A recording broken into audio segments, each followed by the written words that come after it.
আমার বাচ্চার 8 ঘন্টায় 45,000 টাকা নিছে। 7 ঘন্টায় 48,000 টাকা নেওয়ার কোনো সুযোগ নাই। আমাদের কাছ থেকে একের পর এক টাকা নিচ্ছে, টেস্ট করছে।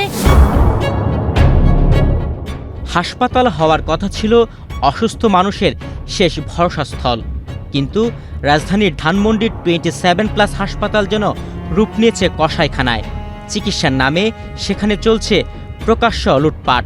মাত্র 8 ঘন্টা হাসপাতালে রেখে 8 মাসের এক শিশুর বিল করা হয়েছে 45,000 টাকা।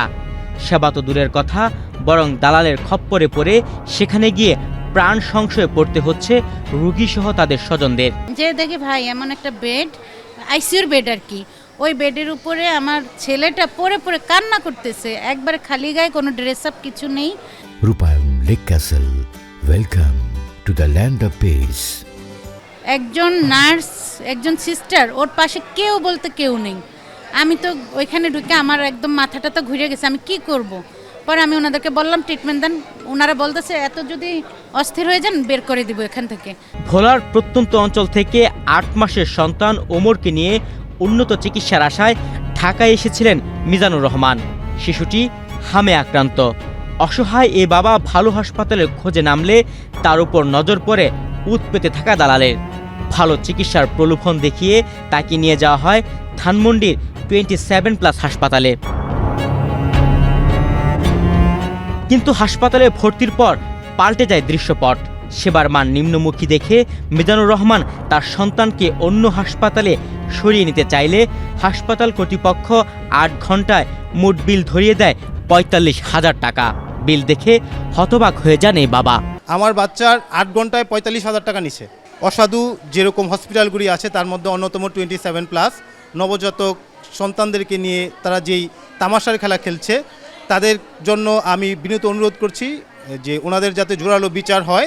8 ঘন্টায় কিভাবে 45,000 টাকা বিল হয় জানতে চাইলে হাসপাতালের জেনারেল ম্যানেজার মোহাম্মদ সাইফুল ইসলাম সবুজ জানিয়েছেন, পৃথিবীর কোনো হাসপাতালে 8 ঘন্টায় এত টাকা বিল হতে পারে না, তবে তাদের হাসপাতালেই চলে এসব কাজ। 7 ঘন্টায় 48,000 টাকা নেওয়ার কোনো সুযোগ নাই, কোনোভাবেই সুযোগ নেই ভাই। না যত মেডিসিনই লাগি, যত টেস্ট লাগি, অসম্ভব। রোগীর অভিভাবকদের অভিযোগ আরও ভয়াবহ। হাসপাতাল থেকে নামি দামি ওষুধের তালিকা ধরিয়ে দেওয়া হয়।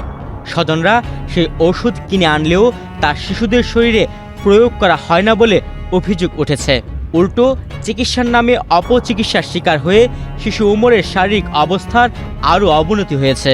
ভাই আমার ছেলের না কোনো ভালো ট্রিটমেন্ট, আইসিইউতে বড় মানুষের আইসিইউগুলো আছে না, ওইখানে রাখছে। বাবুকে ফার্স্ট ওখানে রাখছে, রাখার পরে আবার শিফট করছে ছোট এনআইসিইউতে বাচ্চাদেরটায়, ওইটাতে নিয়ে গ্লাসের ভিতরে ফালায় রাখছে। না দিচ্ছে কোনো ট্রিটমেন্ট, না দিচ্ছে কিছু। আমাদের কাছ থেকে একের পর এক টাকা নিচ্ছে, টেস্ট করছে, মেডিসিন নিচ্ছে, কিন্তু ওরকে কিছু প্রয়োগ করা হচ্ছে না। বাবুর শরীরে কোনো মেডিসিন দেওয়া হচ্ছে না। আমি তো বারবার, আমার 3 বার যাওয়ার পারমিশন ছিল, আমি 3 বার যেই দেখি বাবু পড়ে আছে, বাবুর কোনো ট্রিটমেন্ট হচ্ছে না। আর আমি কিছু বলে বেশি কথা বললে ঘাট ধরে বের করে দেব। আমি মা, আমাকে বলে আমি টাকা দিয়ে ট্রিটমেন্ট করতেছি, আমাকে ঘাট ধরে বের করে দেবে। এই হাসপাতালের অপকর্মর শিকার কেবল মিজানুর রহমানই নন, আরেক ভুক্তভোগীর সঙ্গে কথা হয় বাংলাদেশ প্রতিদিনের। তারা জানান, কোনো কারণ ছাড়াই তাদের সন্তানকে ঢুকিয়ে দেওয়া হয় আইসিইউতে। 4 দিন পর তাকে 1 লাখ টাকার বেশি বিল ধরিয়ে দেওয়া হয়। আমরা ছিলাম 3 দিন, কিন্তু টোটালের পরে বিল চলে আসে প্রায় 4 দিনের মতো। 4 দিনের টোটালে প্রায় আমাদের মেডিসিন সব সহ প্রায় 1.5 লাখের মতো হয়ে গেছে। এখন কি অবস্থা আমরা জিজ্ঞাসা করি যে আচ্ছা ট্রিটমেন্ট আইসিইউতে করতেছে করুক, কিন্তু আমাদের অবস্থাটা কি, উন্নতি হচ্ছে না অবনতি হচ্ছে, তাদের একটা কথা নেই, 80% নেই, বাঁচানো সম্ভব না, আমরা চেষ্টায় আছি, আপনারা আল্লাহ করেন, আল্লাহ করেন। অথচ আশ্চর্যের বিষয় হলো 27+ হাসপাতালে যেসব শিশুকে সংকটাপন্ন দেখিয়ে আইসিইউতে রাখা হয়েছিল, তাদের পরে বাংলাদেশ শিশু হাসপাতালে নেওয়া হলে চিকিৎসকরা কোনো ঝুঁকি ছাড়াই তাদের সাধারণ ওয়ার্ডে রাখে, চিকিৎসা দিয়ে সুস্থ করেছেন।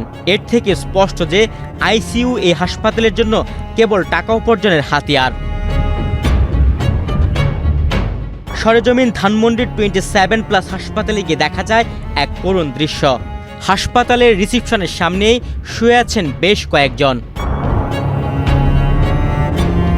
ধানমন্ডির 27+ হাসপাতালে গেলে কেউ ক্যামেরার সামনে কথা বলতে রাজি হননি। তবে হাসপাতালটির ব্যবস্থাপনা পরিচালক কথা বলবেন বলে জানানো হলেও পরবর্তীতে যোগাযোগ করা হয়নি। তাদের বিরুদ্ধে আনা সকল অভিযোগ অস্বীকার করেন হাসপাতালটির জেনারেল ম্যানেজার মোহাম্মদ সাইফুল ইসলাম সবুজ। আমি ভাই ফরমালি কোনো বক্তব্য দিতে চাই না। রাজধানীর অভিজাত এলাকা ধানমন্ডিতে এমন ডাকাতি চললেও দেখার কেউ নেই কেন, সেই প্রশ্ন এখন সেবা প্রার্থীদের। দালালের দৌরাত্ম্য আর গলাকাটা বিলের এই চক্র বন্ধ করতে স্বাস্থ্য অধিদপ্তরের জরুরি হস্তক্ষেপ কামনা করছেন ভুক্তভোগী সাধারণ মানুষ। তুহিন ভুইয়া, বাংলাদেশ প্রতিদিন।